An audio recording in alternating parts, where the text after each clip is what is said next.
Welcome back, everybody. As we continue to get through this pandemic together, what we need more than ever is laughter, and our next guest delivers all of that and then some. Here to talk about his documentary, Howie Mandel, but enough about me. Please welcome Howie Mandel. Hi, Howie. Thanks for joining us. Enough about me. Or is that too early to say Great, that? Thank you. It's great to be joined. And are we getting great through segue. this pandemic? Are we? I mean, we're We are trying. day to day, We are Howie. trying. Day to day. How are you though? Because you have been over the course of your career very open, sharing with people your struggles with germs, with OCD. So in this time, how are you doing? Not good. I'm doing it. I've got a smile on my face, but ultimately, this is not. I don't think that there's a lot of people that are really struggling. And, obviously, there are people that are benefiting. I put my therapist into a whole new tax bracket, and I've upped my meds. So I'm getting through it. And who would think that at the time that I had the honor of somebody asking to do a documentary about me, it would be in the midst of a world pandemic. That's so ironic.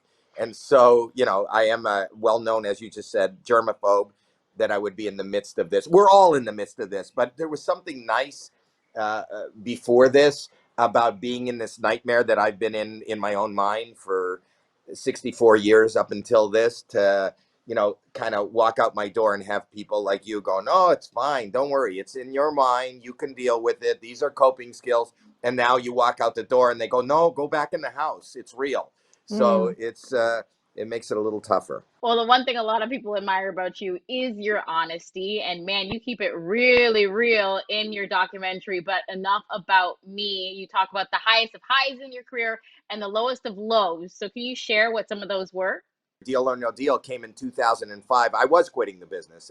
Ticket sales were down as far as selling people in live concerts. I was in casting offices on folding chairs with other actors auditioning for 5 lines and under, not even to star in anything. And it wasn't happening. But, I had a kind of a long career and I'd done okay. So I said, I'm leaving. And then I got the call to do a game show, which I didn't want to do. My wife just wanted me out of the house.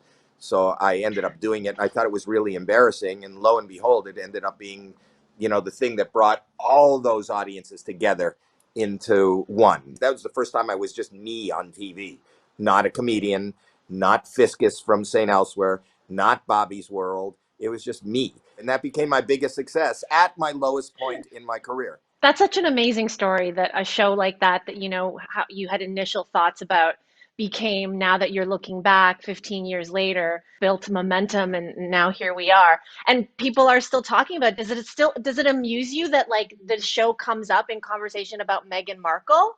I didn't remember Meghan Markle, as you said. I didn't until the news started coming out, and that she worked on Deal or No Deal, and she was a model. And at first I was making jokes about it, but then I said, I'll be honest with you, I had no idea. But I didn't remember a lot of them. Chrissy Teigen was a Deal or No Deal model. I know her, and I've worked with her since, but I didn't know that she was that girl that was working with me. There's 300 people on the staff. There was 26 women on camera. There was probably another 5 more. We were so busy. I remember, obviously, I remember a lot of them, but I didn't remember Megan. Well, let me ask you, I know for sure someone you can talk about, and that would be Terry, your wife of 40 years.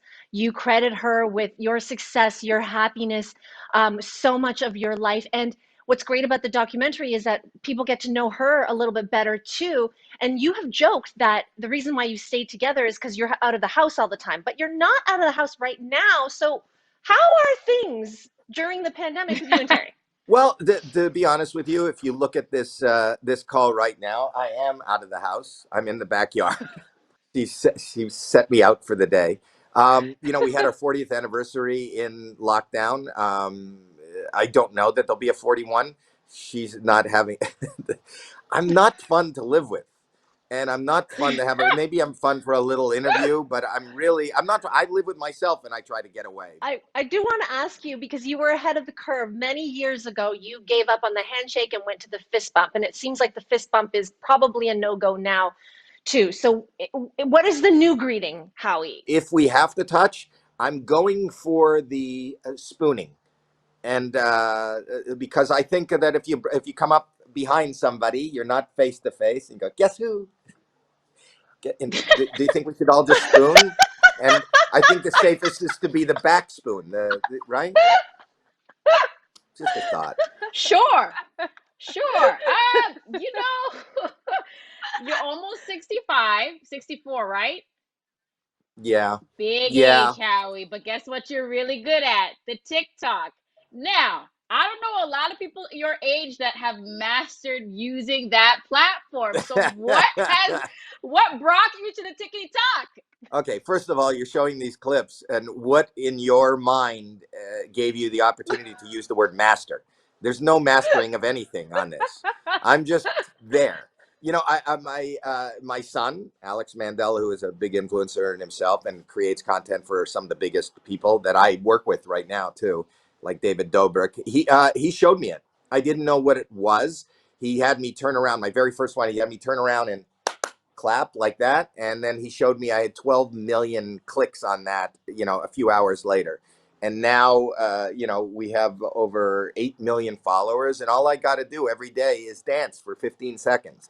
Apparently my dancing isn't something where you can use the word master, so much so that some of the moves had people, we're living in the age of conspiracy, but they believed that I was kidnapped and something was wrong with me, so much so that another big influencer, David Dobrik, who I brought up before, had to come and do a wellness check. The internet sent him over to my house to do a wellness check to make sure I'm okay. People are worried. I don't understand why they're worried. Because your TikToks they're weird. Weird? I'm 69. I'm on TikTok. That's weird. You're right. Okay. You're right. I'm okay. Nobody's holding me. In response to a crafting video, right? Yeah, well, you call it crafting. I call it, there it is. I was making I saw people who are in pandemic were doing, banana bread. So I cut the corners off a shopping bag. I wrote shoe stuff on it. And it was just a bag where you can put all your, how that's a problem for all of us. Where do I put all my shoe stuff? Howie, you and I have something in common, and that is that we both love BTS. They've been on AGT. You've been posting, messages that you are part of the army, an eighth member of the band. There you go. The Korean heart, you know it. But lately, John Cena has been getting a lot of attention for standing BTS. So I just wanted to know how you feel about that. How you feel about John Cena kind of coming into your territory there? Well, standing is like it's everybody's territory to be a fanboy. We're not competing. The reason BTS is BTS is because all the biggest, the best, and everybody is all over them. Who is he stand in particular? I stand Jin. You stand Jin? Okay. He, I think, is J-Hope and RM. Oh, I didn't know that. I have a BTS mask, by the way.